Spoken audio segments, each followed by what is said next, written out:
यंदा जून आणि जुलै महिन्यात समाधानकारक पाऊस न झाल्यामुळे मराठवाड्यातील शेतकऱ्यांपुढे मोठं संकट निर्माण झालं आहे।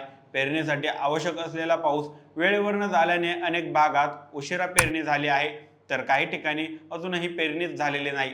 अशा परिस्थितीत ऑगस्ट महिन्यात तरी चांगला पाऊस पडेल अशी शेतकऱ्यांना आशा होती। मात्र भारतीय हवामानशास्त्राच्या विभागाने वर्तवलेल्या नव्या अंदाजानुसार ऑगस्ट महिन्यात महाराष्ट्रात, विशेषतः मराठवाडा आणि मध्य महाराष्ट्रात सरासरीपेक्षा कमी पाऊस पडण्याची शक्यता वर्तवली आहे। हवामान विभागाच्या माहितीनुसार सध्या मान्सूनची ट्रफ आपल्या सामान्य स्थानापेक्षा अधिक उत्तरेकडे सरकली आहे।